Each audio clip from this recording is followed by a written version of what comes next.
Well, hello everyone and welcome to the webinar. Today we're going to be talking about the growing landscape of tourism improvement districts. I wanted to go over a few housekeeping items before we get started. First of all, this webinar is being recorded and all registrants will receive a copy of the video recording as well as the PowerPoint presentation and the full report approximately 1 week after the live broadcast.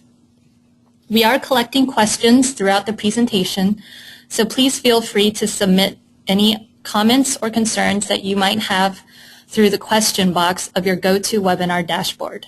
My colleague Jim is on the line in order to help field those questions and serve them up to our presenters at the end of the webinar.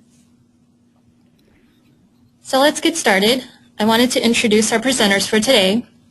We have Michael Garish, President and CEO of DMAI. Hello, Michael.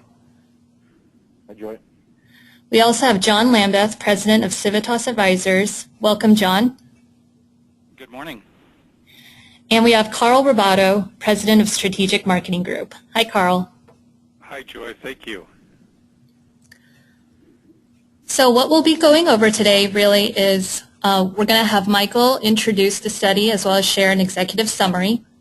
John will continue the dialogue by giving an overview of tourism improvement districts and walk us through the study's methodology and really give us a profile of tourism improvement districts across the board. Carl will follow up by sharing implications and help us understand the utilization of this information, and we'll close out with 10 minutes of question and answer at the end. Without further ado, I'm going to turn it over to Michael to get us started. Thanks, Joy, and everybody that's on the webinar today, thank you for joining us.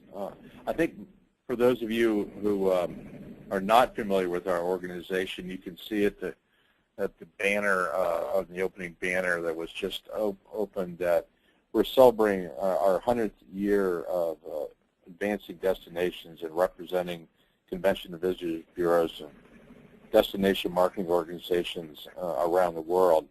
And we often get a lot of questions in regards to the size and shape and budgets of DMOs. And I would just say in the opening, from around the globe, there are many different forms of organizations, convention and visitors bureaus out there, but we represent the official destination marketing organization of the principality or political division that is officially recognized as the destination marketing organization of that respective destination.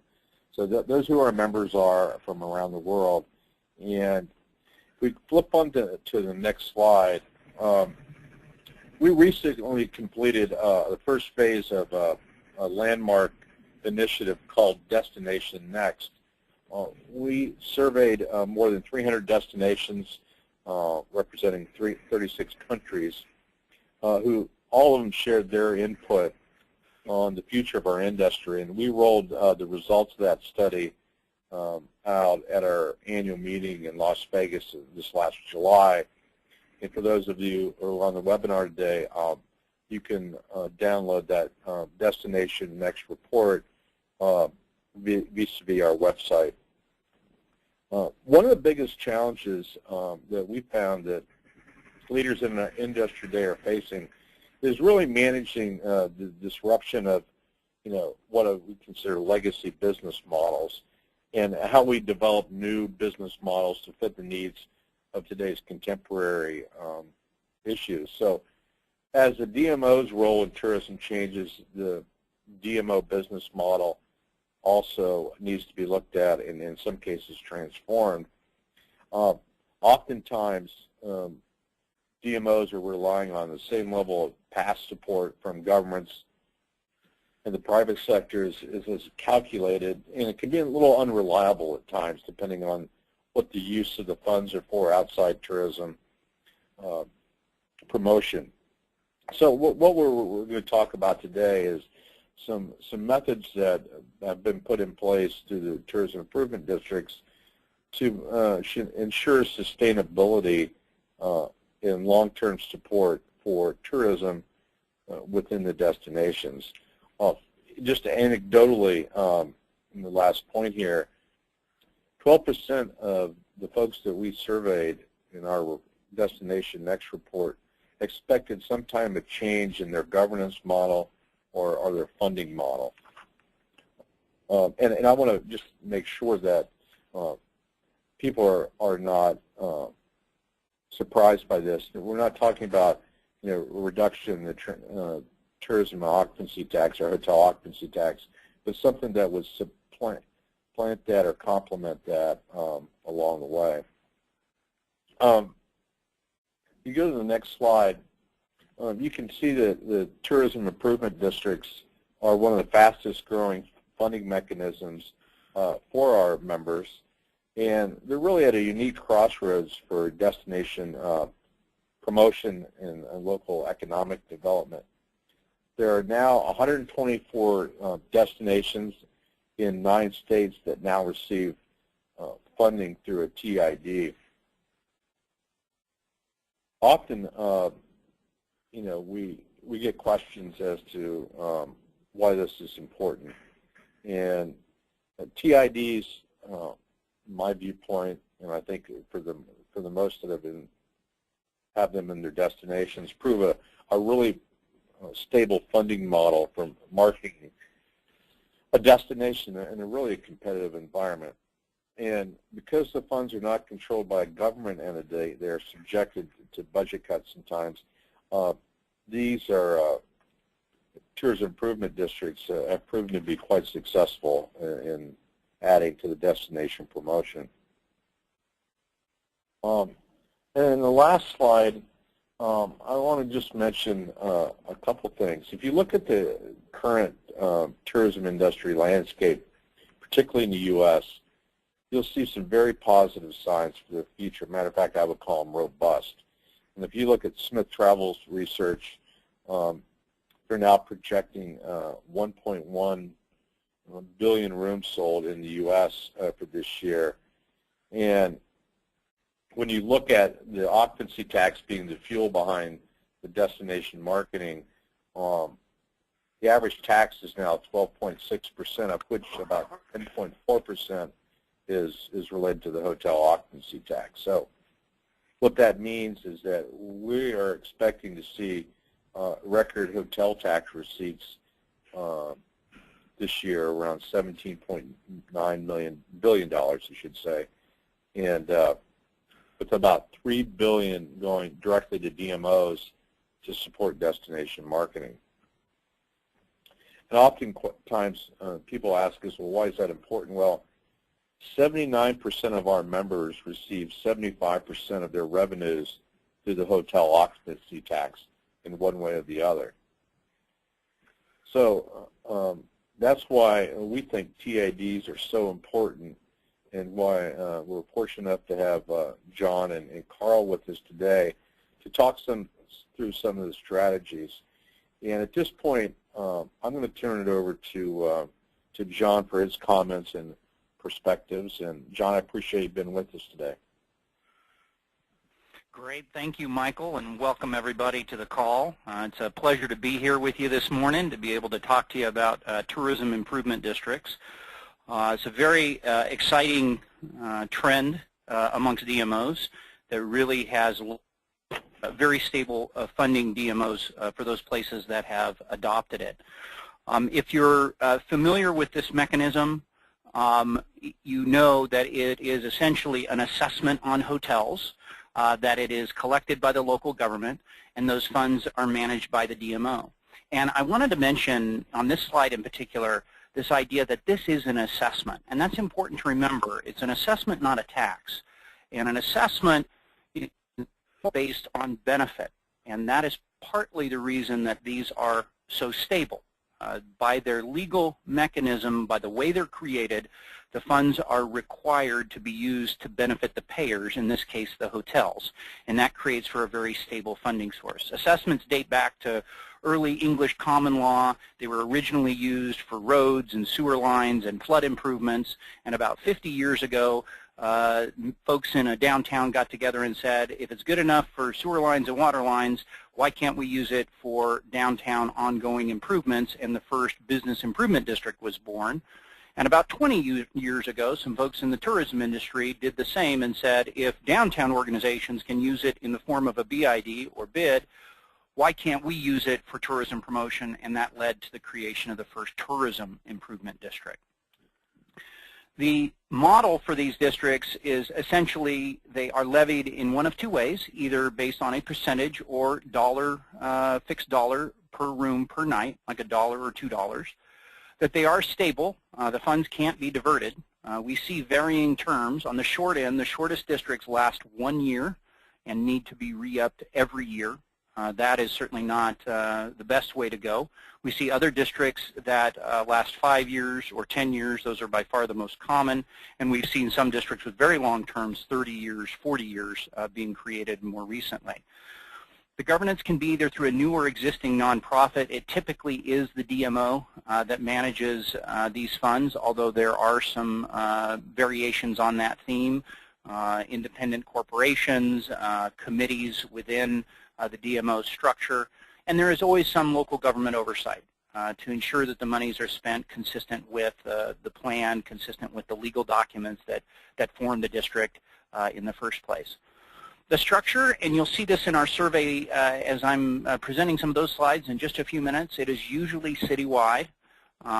Sometimes it's multiple cities or county-wide. We've seen quite a few of those districts come forward, but the boundaries can vary. So there are some districts that don't encompass a full city or county, but just portions of a city or county, although that is somewhat unusual. So this slide, the TID revolution, shows where it started in West Hollywood in 1989, and in the first 10 years there were only 3 districts put together. It was quite slow, but we've seen a tremendous expansion in the last decade. There are now 85 districts in California, 124 districts, as Michael mentioned overall. You can see a list on this slide of all the states that have moved forward with districts, including Montana, Washington, South Dakota, Oregon, Texas. Dallas did a district, I think about a year and a half ago now, had introduced legislation that allowed it essentially only for Dallas to do, although I know there's a great interest in expanding that. We're working with folks that would like to expand that. New Jersey, Kansas, Louisiana, and there's even one district now in Scotland, in Inverness. We did some work with Visit England, and there are quite a few destinations in the UK that are quite interested in this tool as well. We do have a partial list of folks that are either considering or actively moving towards districts. There are some destinations in Pennsylvania, Oklahoma, Wisconsin, Florida, Tennessee, and I would actually add Iowa to that list as well of destinations in states that are interested or actively pursuing it. I will say as an aside, and just as part of this overview before I get into the details of the study, that there are 3 basic methodologies for pursuing a district like this. One is through a state's existing bid laws. All 50 states have bid laws, and sometimes those bid laws are flexible enough to create a TID as they exist. Second is through something called home rule authority. Across the country, there are Dillon's rule states and home rule states, and what that really means is how much authority a city has. In home rule states, oftentimes cities and counties sometimes will have enough authority to create districts like this. In fact, that's how the district in Portland, Oregon was put together. And the third alternative is to do it through state legislation, to either adopt a new standalone law or to, more commonly, is to modify a state's existing bid law to allow for tourism improvement districts. And of course, we've seen all 3 of those mechanisms utilized in the various states that have gone forward and put the districts together. So with that very brief overview and background, I'd like to launch into this study. Carl and I were very excited to do this. It was, as Michael mentioned, the first study of its type, a national study looking at TIDs across the country, and we got a tremendous response. Thank you to everybody that is on the phone this morning that did take the time to respond to this. We really appreciate it, and I think it helps the overall industry to know sort of the status of what's happening, what some of the challenges were, and where folks are with respect to their TIDs. But you can see we had executive directors, presidents, other senior TID and CVB executives respond. We asked questions related to the formation process, their funding levels, their challenges, and their measurable effects. Carl's going to get into that in some detail in just a few minutes. We conducted those surveys over the summer. We had TIDs from all 9 states participate, and it really is, as I mentioned, kind of the first look on a national basis. Here's just a chart showing the states that we know of that have these, and there are a lot of variations within TIDs, and so there may be some other places that have things that look and feel very much like a TID. These are the only places that we know of that have really formal laws around this, but there are things that are kind of quasi-TIDs that have some levy on hotel room nights that some folks may call a TID. So, but best we can tell, this is essentially gives you a good idea. And you can see we got 88 out of the, at this time there were 123 districts, 88, 70% of the TIDs responded, which was just a tremendous response rate. So what are these called?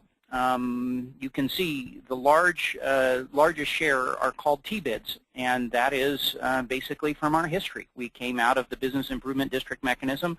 When they were first established, they were called Tourism Business Improvement District, and that is the majority of them. But you can see there are several other names here: TID, Tourism Improvement District, HBID or Hotel Bid, a BIA, a Business Improvement Area, or TPA, a Tourism Promotion Area. And the one that we're actually seeing that is really received some favor most recently is TMD, or Tourism Marketing District, is another term that we're seeing a lot of folks use. But that kind of gives you an idea. When you see these names, you know that we're talking about the same mechanism.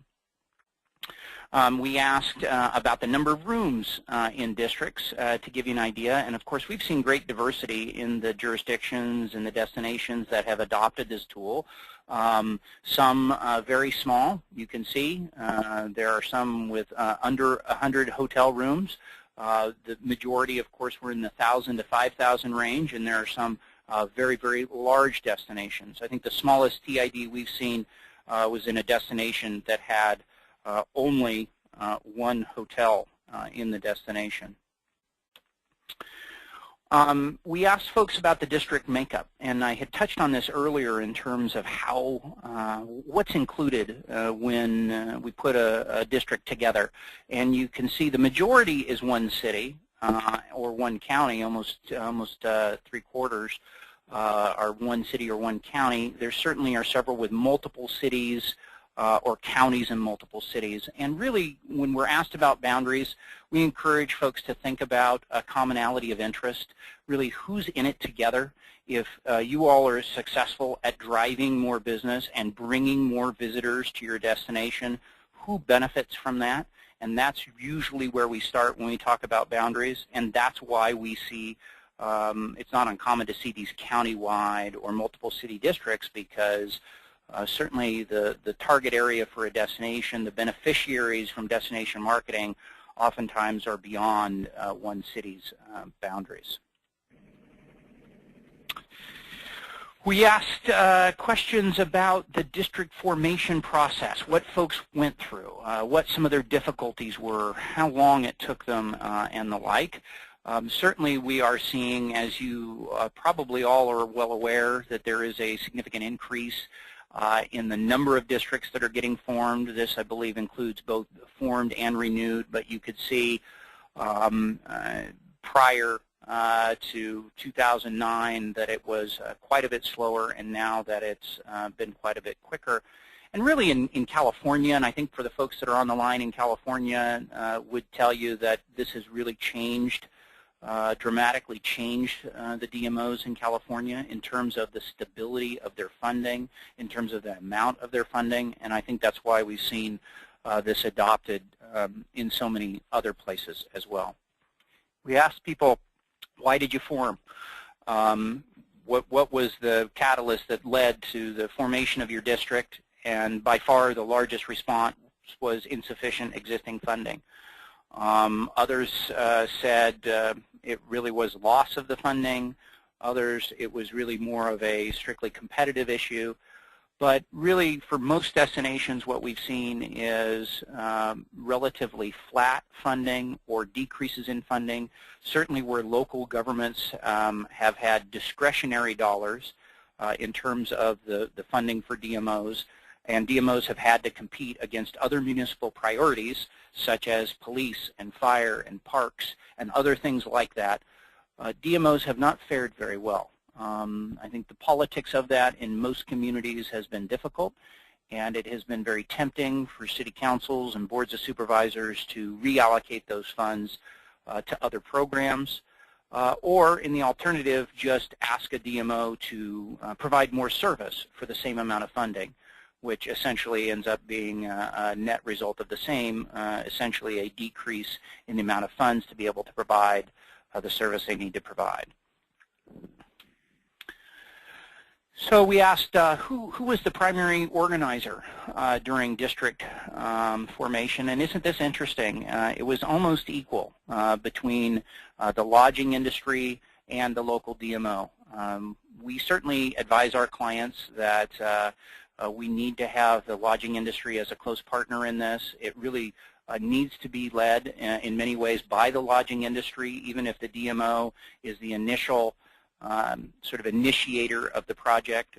This really needs the lodging industry support, but here you've got some where the lodging industry on their own has led the effort, and we've certainly have been asked to come into destinations just by groups of lodging, and in other cases it is the DMO moving it forward. Less frequently we see the city or county starting the process, and certainly our advice to them would be to quickly get out of the lead position. They can certainly act in a supporting role, but we really, it's important that lodging, as I've mentioned, be a leader in this. And certainly in smaller communities, we see Chamber of Commerces, and those chambers that oftentimes are the DMO for the community, they will these projects and sometimes be the managers of those funds, adding it to their funding for their destination marketing efforts. How long did it take to form? And you can see the majority was in the 6 to 12-month time frame. We often will quote 10 to 12 months to put a district like this together. The timing depends a great deal on how much consensus you have around the district parameters. So if you have great consensus over a rate, a budget, boundaries, governance, those kinds of issues, it can move very quickly, and we actually have done some districts in as short a time as 3 or 4 months. Usually the hearing process, and this varies from state to state, but usually the hearing process is a couple of months long, so we don't see them coming any quicker than 3 or 4 months. That's about the fastest, and you can see here there was only 16% of the respondents said they put it together in less than 6 months. And some, on the other end of the spectrum, we had 11% at more than 18 months. Sometimes I get asked, what causes that? What leads to that? And really it's one of two things typically. It's either a lack of consensus within lodging as to those key district elements that I mentioned, boundaries, services, assessment rate, governance, those kinds of things, or legal issues. And because this is relatively new, sometimes city attorneys or county councils take some time with it and want to really understand it and go through a process. And we've certainly had some city attorneys and county councils in jurisdictions certainly delay the process and lead to some of these ones in that lightest colored box there, the most lengthy of the projects. Ease of formation. I thought this was kind of an interesting question. Only 5% said very difficult. I guess about 30%, 31% difficult or very difficult, so about a third. The majority, or plurality here, 39% were neutral, and then another 30% were easy, very easy. And this sort of matches our experience and what we see. These districts tend not to be as controversial as other kinds of districts that we work on. The lodging community once they are educated and understand what this mechanism is and that it is dedicated money and that it is going to be focused on putting heads in beds, typically support it. And that's why these numbers don't show more difficulty than they do. But that kind of gives you an idea, at least from the respondents' standpoint, where they were coming from.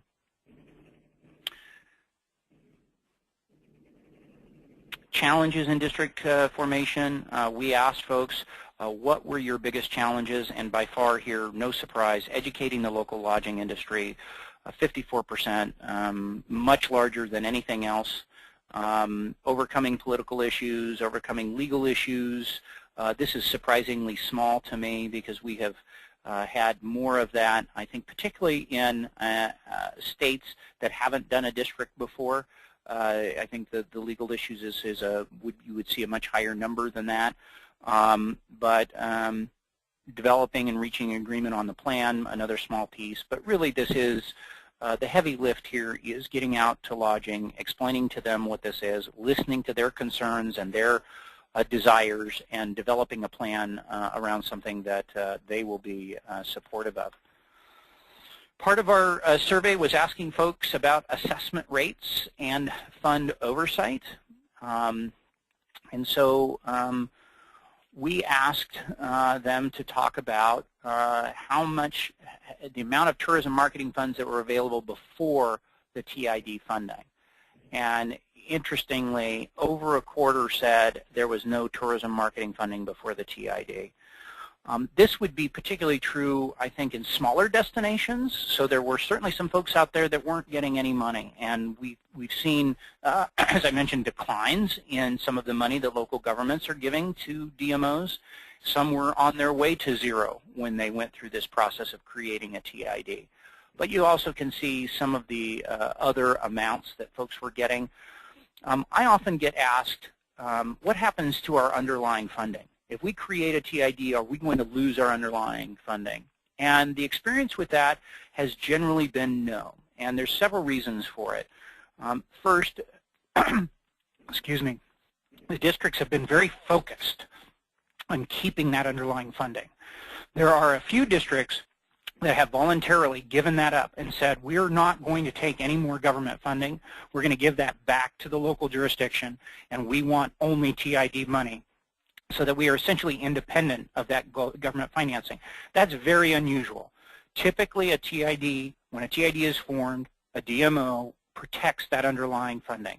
And they do it through putting in the documents when it's created, an understanding that this is intended to be supplemental, not intended to supplant their existing funding, that this is in addition to what the government is doing. And we're asking the government to partner with us. We're asking the city or county to say, you're putting up this, and we as an industry are stepping up, and we are contributing this amount through the TID, so let's partner.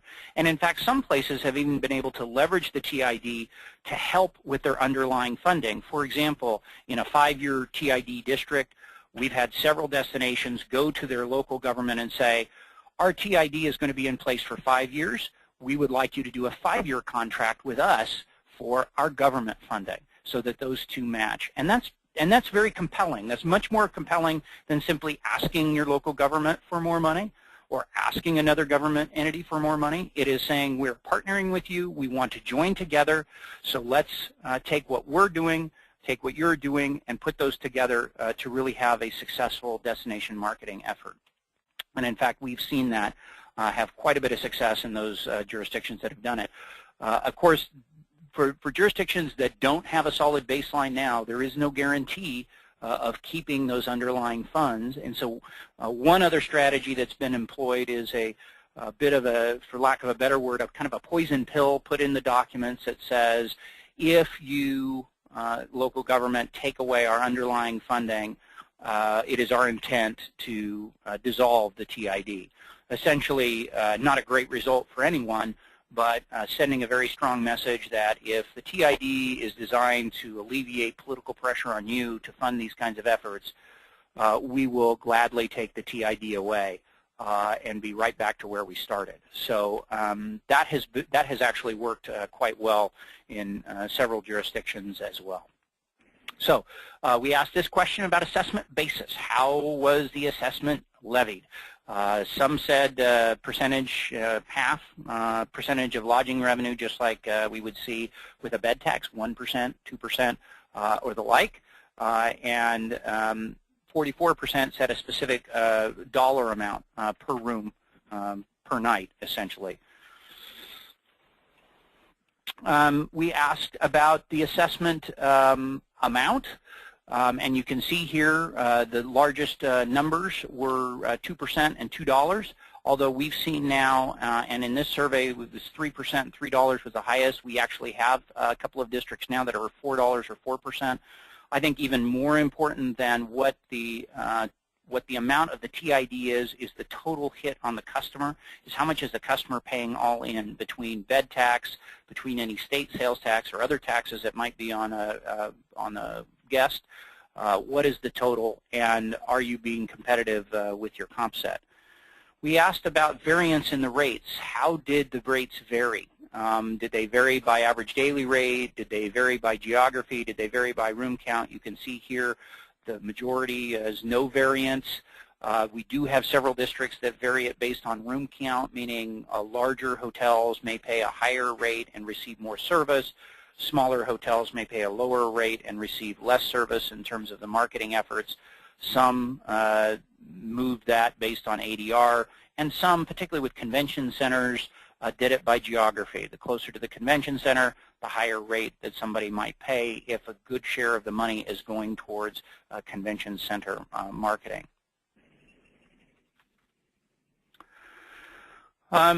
This was a question about room count threshold, and you can see most folks did not have a room count threshold. Very, very few had a revenue threshold. And in California, we're seeing less and less of the room count threshold because of some of the particular laws that we have to deal with in California, and and being very careful not to have a spillover benefit to smaller properties without those properties paying. So we're seeing more and more room count thresholds eliminated in California. Assessment rates. This really was a question about increases. This is a staggering statistic, really. Have you increased the assessment rate set in the original formation of your TID? 31% said yes, and that's a big number of folks that have increased their assessment rate. We oftentimes encourage folks to look at their competitiveness, at what their comp set is paying in terms of what the charge on the guest is, and be very thoughtful about what you develop in terms of a rate, because we've had a lot of clients come back to us in a year or 2 years' time to increase that rate. So really should be thoughtful when you're developing the rate that you're using. Clearly over half here the DMO manages, and if you add chambers in, that number goes up from there. Very small number managed by the local government. That's highly unusual. Some have a specific lodging corporation. Some have a government-appointed advisory board that do that. We asked about the representation in terms of who's included. We certainly see hotels always on those boards. There is oftentimes maybe a local government representative or other tourism businesses, but the key commonality we see over and over again is a minimum of a majority of hotels on those boards, typically, that are managing these funds. Difficulty of managing, you can see 6% said very challenging, and you had others on the scale here all the way around, sort of equally divided in terms of the difficulty of managing the district. The challenging aspects of the district management, again, this paralleled the slide we showed earlier. Ongoing education of lodging industry members was one of the highest, dealing with lodging members who oppose the district, and there generally are very few of those. But to the extent there are, certainly that can take some time and effort in terms of dealing with those folks. And so the final thing I wanted to share with you before turning this over to Carl is resources that are available. We created a website that is dedicated just to putting information out there about these districts, and it's called tourismimprovementdistrict.com. We launched this to give folks information about what was happening with these districts, who's formed them. We regularly post any articles that we find online, so if you want to look at articles about the success of the districts, about districts that have formed, or other things like that, you can find those at tourismimprovementdistrict.com. And with that, I am very pleased to turn this over to Carl Ribaudo, who has been a real leader in this industry as well. I'm just so pleased that he was able to join us this morning. And so with that, I will turn it over to Carl. Thank you, John, and welcome everybody. I think, Joy, you've got the control now. And one of the things that we wanted to do, in addition to all the pieces of information John conveyed, is to look at basically how these funds were used, what strategy changes were put in place, and overall, the effectiveness of these funds. And so we're going to take a quick look at that in terms of the results of the increased promotion that was available. Go ahead, Joy, the next one.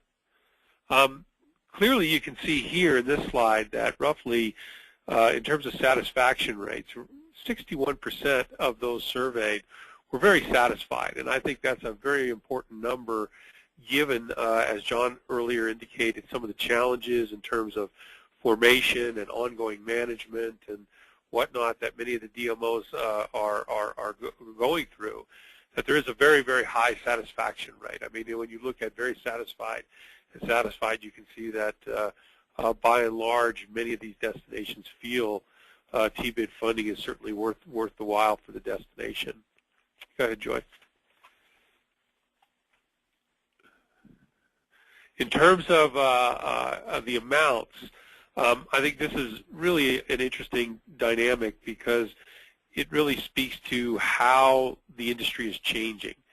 And particularly here in California, as John indicated earlier, roughly $1 million was added to, or $1.6 million was the average that was added to DMO budgets. And what that really has done is change the competitive equilibrium that we see in the marketplace. And as Michael mentioned earlier, there's over $3 billion a year going to DMOs for tourism marketing and promotion. And it really, signals just how competitive the industry has become.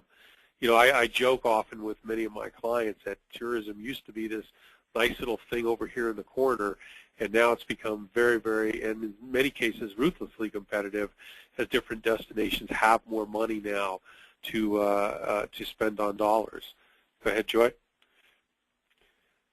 And clearly, the additional funds means, in many cases, increased efforts. As John, I think, really articulated, it's really in the strategic interest of each DMO and destination to make sure that these additional funds can increase your competitiveness and increase your efforts. Once in a while, we come in contact with a destination where their funds have been eliminated, and there is a need for maintaining efforts. But I think by and large, many of these funds are used to increase those efforts.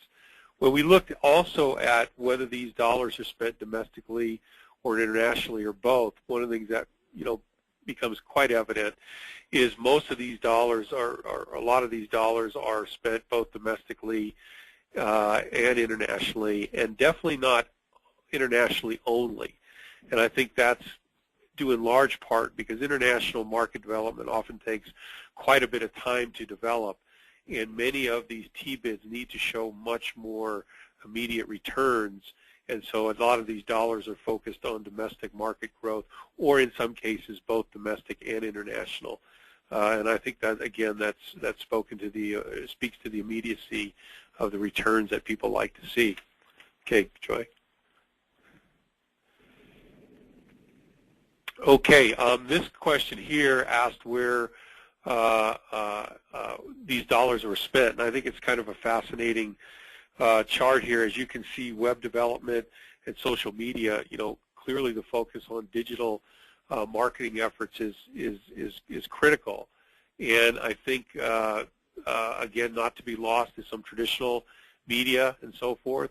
One of the interesting pieces is staffing. Look at that, 62 over there, 62%. And I think it's a tricky issue in a lot of ways, because a lot of T-bids, when they're formed, want a minimal amount of dollars to go to staffing, and most of the dollars to go to marketing. And what happens, especially if you have municipal funds, some of those dollars get moved away from marketing and moved into staffing, and the new dollars from the T-bid sort of take that place. So it's a tricky a maneuver, but clearly you can see the variety of ways that tourism dollars or T-bid dollars are being spent.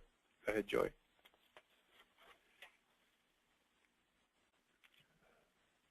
And again, at the end of the day, this is sort of like the ultimate proof of the pudding.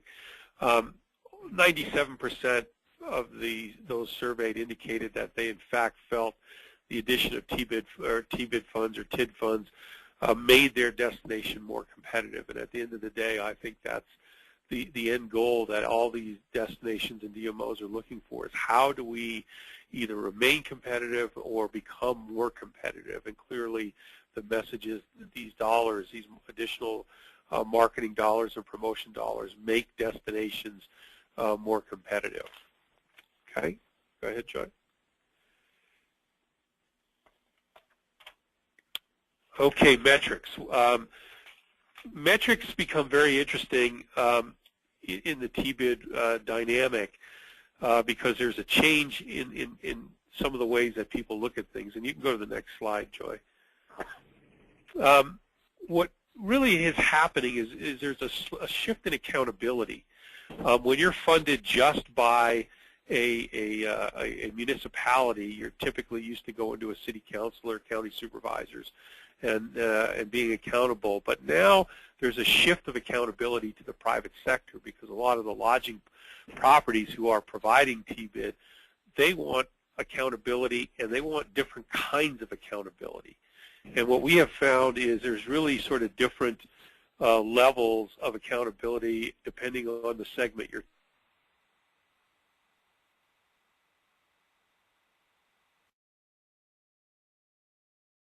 municipalities are looking at TOT, and staff are looking at program levels, and T-bid players are looking for specific return on investment.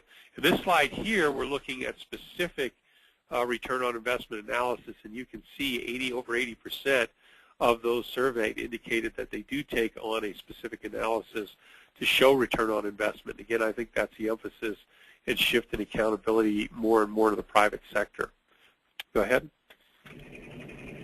In terms of effectiveness of funds, over half, or just about half, slightly less than half, indicated that they have a program to specifically measure ROI beyond the typical metrics. And that typical metrics are a lot of what we look at as program level. How many website users and how many brochures did you get out and so forth. And I think people are looking at some very specific measurements to show the effectiveness of T-bid funding. Go ahead. And here's a variety of metrics that people are using, and I think this is sort of across the board. We can look at, again, 3 levels of metrics: program level metrics, which you see in social media measurement and Google Analytics. There's broad destination measurements, which we look at in terms of room nights generated, RevPAR, occupancy rates. Those are destination level measurements. And then there's specifically another measurement, which is that ROI measurement, where the smart DMOs really look at what they are generating with T-bid dollars and be able to show an ROI on that. I sometimes see destinations, where destination occupancy is up 2% or 5%. A DMO claim that they have, been responsible for that entire increase, and I think that's sort of a little bit of an overreach. But I think the smart destinations have sort of a balanced approach to all the metrics that they're using, both at the program level, the destination level, and then the ROI of their specific funds. Okay, go ahead. Strategic implications. And again, we always try to look at things through a strategy prism, and these funds often provide that opportunity. And so we want to get a sense of what that was like for DMOs. Go ahead, Joy. Roughly 80% or better indicated they created a specific marketing plan with input from the lodging industry and other stakeholders. And this is a key measure, or key piece for success. As John indicated, it really does work well when the lodging industry takes the lead on a plan that they've had specific input in and development in, to then go to a municipality and say we want to self-assess. I think it brings a whole lot of credibility and buy-in, and I think that's critical, is the buy-in piece. Now, we have been involved in different destinations.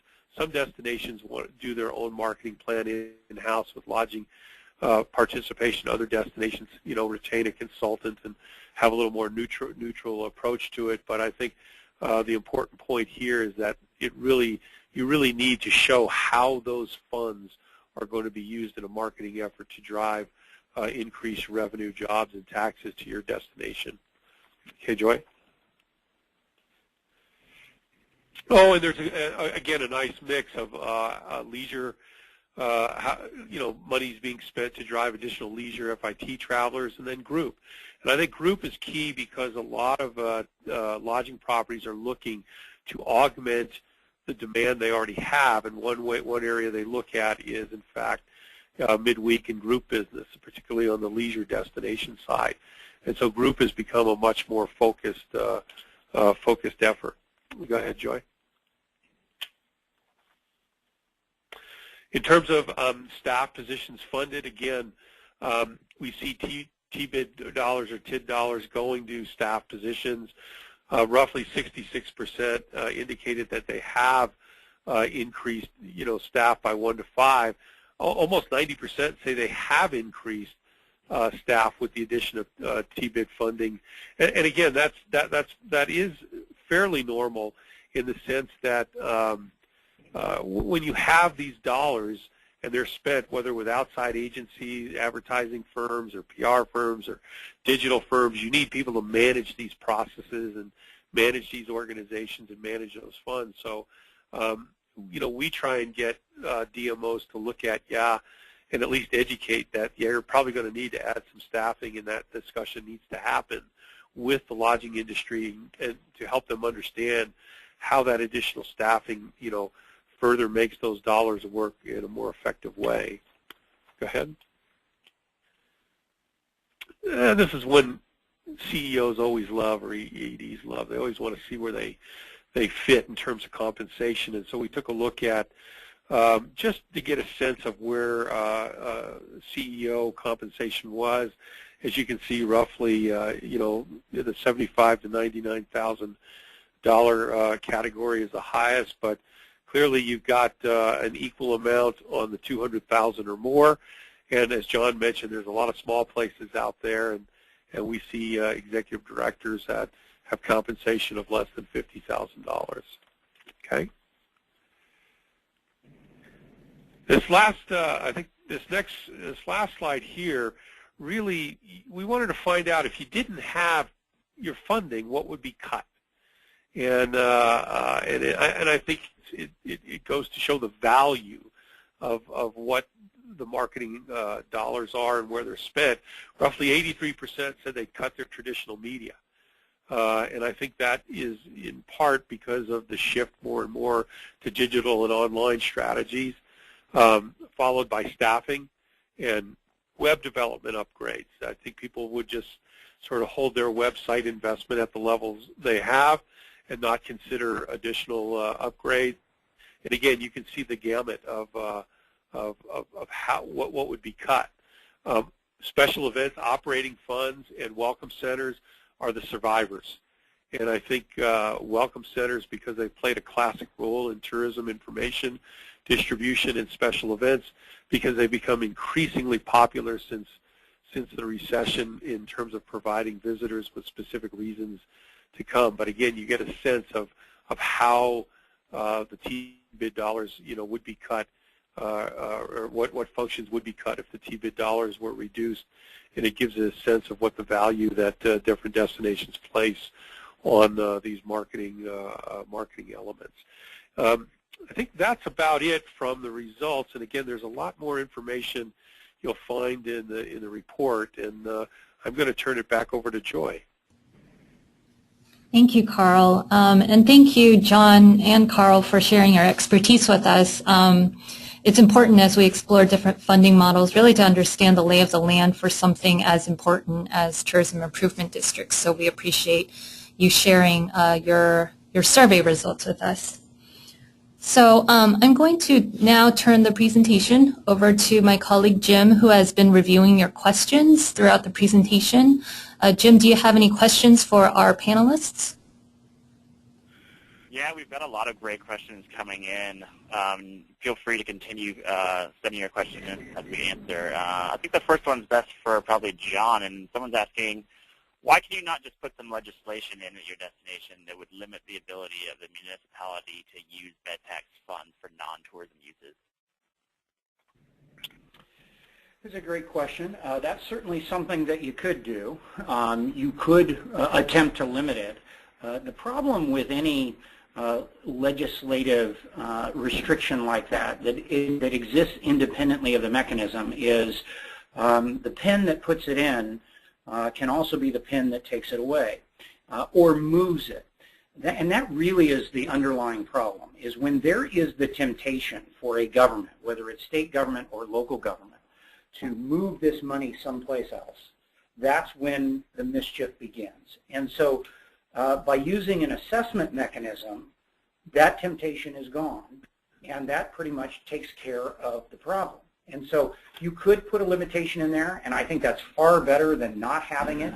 Certainly some statement about it being dedicated.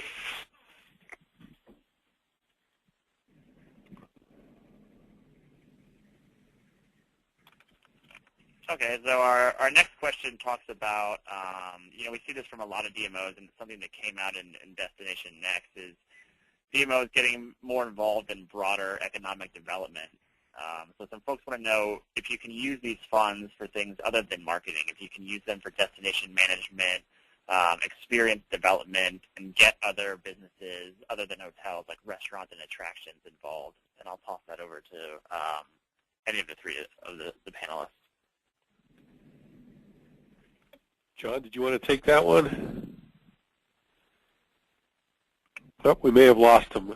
In the meantime, I'll throw out my thoughts on that. I have only one destination that I'm aware of has a T-bid that collects funds beyond hotels, and that would be Mammoth, the town of Mammoth Lakes out here in California. They recently passed a T-bid. I think John might have been involved in that one, that collects both hotel revenue, lodging revenue, and dining revenue. And if you're familiar with Mammoth, it's basically a ski resort town in the California Sierras. It's very self-contained, and it's very easy to track, the fact that everybody exists there for tourism. As far as the use of funds going to other economic development pieces, I have just recently worked with a client where they're looking to use some of their T-bid funds as a means to connect or to develop some infrastructure issues closely related to tourism, wayfinding programs, and those kind of educational pieces and those sorts of things. I think that becomes a more challenging sell to the lodging industry, who really is looking for very specific return on investment criteria. How many rooms are you generating, and how much lodging revenue are you generating? I'm sorry, I think you lost my audio went out there for a minute, and I'm back now. I apologize. Perfect, thanks, John. Great timing, because this question is specifically directed for you. Someone asked if John could review California Prop 26 impacts on TMDs in the state of California. Yeah, it's a great question. Can you hear me okay? Yep. Yes. Excellent. Prop 26 was a statewide voter initiative that was passed in California back at the end of 2010, and it regulated fees and incidentally regulated assessment, even though that was not its original stated purpose. And basically what it says is every business assessment in the state of California has to meet a couple of requirements that are in that law. And the requirements are essentially that we have to provide a specific benefit to the payers, which is the hotels, that we can't provide to others that are not paying. And it has a similar requirement that you can also meet, which says if you're providing a specific government service to those payers that others are not receiving. And so it's the problem with Prop 26 is it's a new law. It has not been yet interpreted by the courts, and so it has caused some legal uncertainty around the districts. However, there are some good things that are happening. There are 2 ongoing suits against districts in California, but so far the districts have been successful in terms of that litigation, although the result is unknown. And last year the industry got together and passed a bill, AB 483, that put some definitions on the books for those terms and basically said that you can meet the qualification of Prop 26 even if there are some spillover benefits, and specifically called out that marketing and tourism promotion are specific government services helping us meet that requirement. So while it does have some uncertainty around it, the results so far have been positive. I would say to anybody thinking of forming or renewing to definitely keep those requirements in mind, and it forces us to do something that we should do anyway, which is to really try to narrowly tailor the benefits from the activities that these funds are used for to the payers, back to the hotels to generate overnight room stays. Great. For a destination that is looking at forming a new TID, what are some of the upfront costs that are associated with putting a TID together? Carl, do you want me to weigh in on that, or? Yeah, go ahead and take a cut, John, and then maybe I'll add a little bit. So I guess there would be 2 things I'd be thinking about. One is any outside help that you're going to get, and second is a cost in terms of staff time for the organization itself. Let me take the first. If you hire a firm to help you go through this process, it really depends on how much help you need, and we've sort of help our clients in whatever way is most valuable to them. Sometimes that is only just giving advice and maybe developing a few documents, and the other end of the spectrum is being on site quite a bit to help with those meetings with hoteliers, with educating them, as well as local government officials. So there's quite a variance in terms of what you can spend on outside help. You may engage the efforts of others on several other things. Some have done economic analysis that they have contracted with firms to do as part of this effort. I think Carl's advice earlier in the presentation of doing a marketing plan in advance of moving forward with this, so you know exactly, and the hotels know exactly what they're buying when they go, is a very good idea. So those might be costs associated with it. And finally, there is typically some staff time, and you just have to kind of put together a timeline, put together the steps you're going to go through, and make some reasonable efforts about how much time is it going to take on the part of your director, how much time is it going to take on the part of your other staff, and how much time do you need from outside folks that will help you get through it. Yeah, I think, John, just to add, I think some destinations, do want to hire an outside firm to look at the economic impacts. I know we've done some work in that area, and we've been hired by many destinations to do the sort of the marketing plan. A lot of destinations want an independent person, both the lodging industry and the DMO, for a lot of reasons, politically and otherwise, want an independent person to do the marketing plan. And so that would be an upfront cost. But whatever way you go, there are some upfront expenditures. Typically, towns are willing to loan the DMO money or the lodging industry money to get these things funded upfront, and then take a payment in the back end once the T-bid is in place. So there's a lot of ways to sort of look at getting these upfront costs covered in addition to just incurring them. And I wanted to circle back to that original question, if I could, for just one brief minute. I was giving a great, passionate speech, I think, when my audio cut out. But I did want to mention, I thought it was a very good question as to why not just have the state legislature pass something that says bed tax is limited? And my response was essentially that, yes, that is a positive move forward. And if you can do that, I think that that's much better than not having it limited. But I did want to mention that when they put that forward, they can also take it away. And an assessment can't be diverted. And that's why the temptation for mischief is gone. An example I would just share with you very quickly is Visit California in California, obviously. $50 million a year raised through this kind of mechanism. 5 years ago, when California was having terrible budget deficits, the legislature and the governor were looking for every pot of money they could to put into the general fund, and they would have gladly taken Visit California's money, but they didn't. And they didn't because they couldn't. They couldn't divert the money. Now, they could have gotten rid of the program entirely, but there is no gain in doing that. What they were really looking for is additional dollars, and because it was an assessment, it was very well protected. So I think assessment gives you one level of protection above what you suggested. Certainly if you can get it protected through a legislation, that is much better than not having it. Okay, I think we have time for one last question, and we've got an attendee from the state of Florida who noticed that Florida is on the list of those considering. For those destinations out there who the state is possibly looking at introducing legislation for tourism improvement districts, how do they help move this forward in the next year? If they wanted to do legislation, how would they move that forward? Yes, how do they help move forward legislation to get TIDs passed in their state? Yeah, that really is sort of goes to the root of the legislative process for your individual state. I think Florida has a fairly short legislative season. It varies from state to state. Texas, for example, is every other year. Some states have a much longer legislative season. But actually, for those folks that are interested in legislation, now is the time.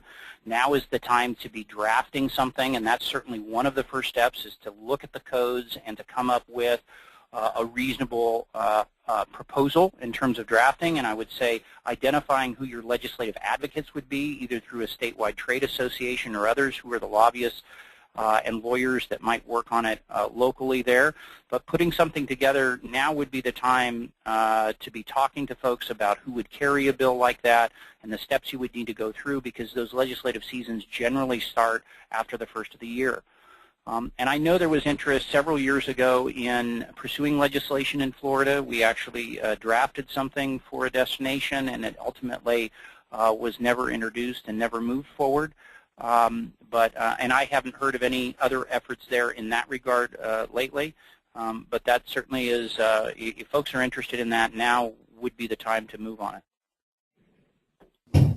Wonderful. Thank you. I want to say thanks one last time to Carl and Michael and John, and I'll pass it back over to Joy. Great. Thanks, Jim. I realized that we did have a lot of questions that we didn't get to on this broadcast, so we'll be sure to share those questions with our panelists so that we can share their responses back to you in our follow-up email. The follow-up email will also include a copy of the recording of this webinar, as well as the PowerPoint presentation and a copy of the full survey results. Please be sure to add destinationmarketing.org to your safe senders list, or check your spam and junk email folders for that follow-up messaging. Thank you, Michael, John, and Carl, for your time today. We appreciate you sharing your thoughts on tourism improvement districts. It was my pleasure. Thank you, and thank you, everybody, for joining us. Thank you, John. Take care, everyone. Bye-bye.